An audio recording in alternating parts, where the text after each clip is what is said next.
could you just do an introduction, introduce yourself and the project, name of the project that you're involved with at the showroom?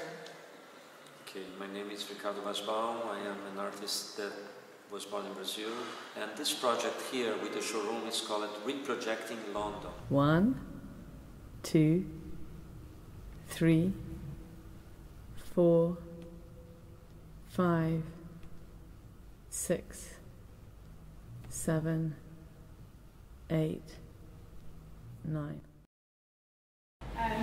The premise for the project is that we're working with this shape of Ricardo's called the MVP. You see on these handouts, it's been placed on the map of the area. Establish a relation in terms of the shape and the map, and a relation with the institution that is related to that specific project. In this situation now, it is the showroom. Number 1 is the showroom gallery. And the idea is that we would then develop these 9 projects, events, interventions, collaborations that would have some sort of public presence, and we would sort of see what would come of all these different exchanges and movements and actions. We are trying to deconstruct this drawing that you can see on this yellow page. That is a quite strong drawing, straight lines. So we have some elements that in all the different projects will help us to make this kind of collective drawing. And if we're using this diagram to try and critically address the neighbourhood or critically address London and the sort of social and political influences that are on the city.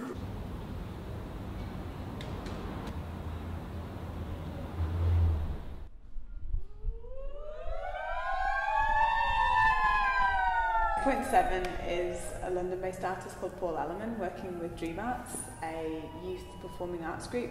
That's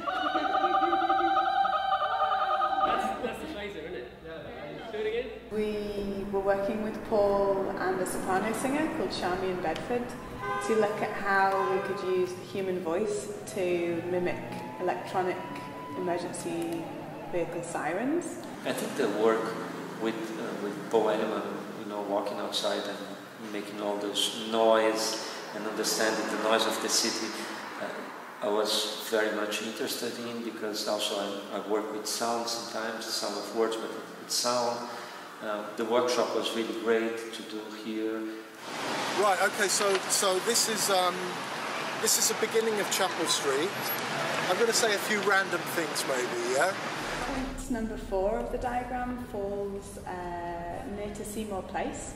On Seymour Place is the West London Day Centre, which is a day centre for homeless people. We met a group of people using the day centre who are all artists. They self-named themselves Seymour Art Collective, and they worked with Hatto Studio to produce this tour guide to walking the diagram. We're all now on point number 5. We've just come off Edgware Road but along Parade Street, and that's a street that's changed dramatically over the last 10, 20 years. I mean, there used to be a row of pubs along that Parade Street. Now they're all beauty salons, takeaways and all that sort of thing. They sort of flag up certain points along the way that either have sort of just personal anecdotes or some significance to them, or that they think you should sort of stop and pause and look at. And then they led a walk as well around this based on their proposal, which was really fantastic. The walks for sure, with all the intensity of being there, walking and talking with the group, and really with people I have never met before, so it's really a conversation where you get something interesting from, and try to show something interesting to see if this person wants to talk to you or not. Point number 9 falls up in St John's Wood. We've been working with Justice for Domestic Workers for almost a year now, and they're an incredible group that's a self-initiated domestic workers union, essentially.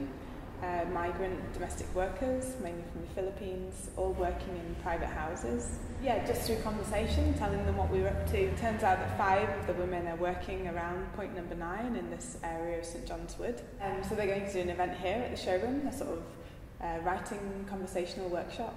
And then we are going to go out to point number 9 with food as a way to have a public platform or a campaign.